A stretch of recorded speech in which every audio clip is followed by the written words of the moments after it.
And one of the key takeaways from the guidelines, and there's a common misconception that you know, you have to get a professional valuer in, you have to get a real estate agent in for things like property, and it's actually not the case. And the ATO, they word it very well, and they say, you know, when it comes to these year-end valuations, and they say it is usually the valuation process undertaken rather than who conducted it that governs the acceptability of a valuation.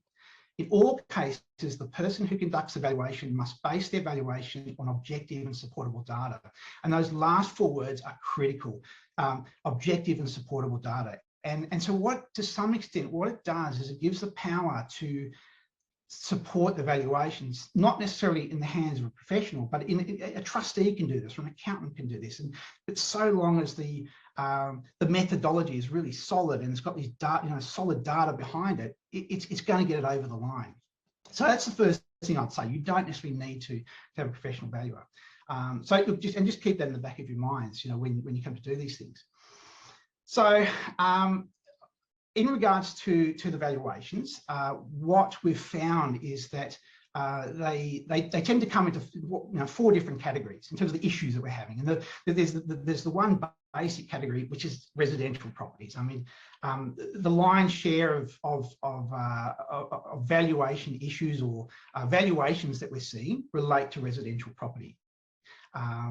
And look, fortunately, there's a reasonable understanding of what's required for residential property, and yet we're still having issues.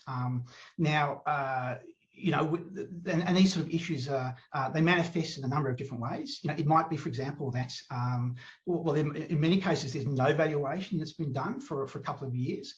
It might be a real estate agent that's done the valuation, but hasn't put the comparable comparable data in there. You know, some other comparable sales to support their valuation. They've essentially just done a couple of lines and said, look, I looked at your property. This is how much I think it's worth.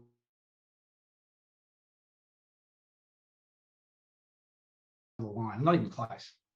And again, because there's a lot of publicly available information, you know, particularly online, even especially so the core logic, that's been very useful. A lot of accountants have started taking that up and relying on core logic valuations to you know, help get their financials done. Where there isn't that initial valuation in the working paper files, and we go back to the accountant and say, look, you need to provide extra info. Typically, an accountant and or a trustee working together can actually go out and obtain this information. They can look online, and they can, particularly in the major cities, they can find recent sales of a comparable nature to just add that extra weight onto the valuation. Comes back to the auditor, and we can get it over the line. So where we get those deficiencies, it's fairly easy to solve. So that's the basic valuations, or the basic sort of category.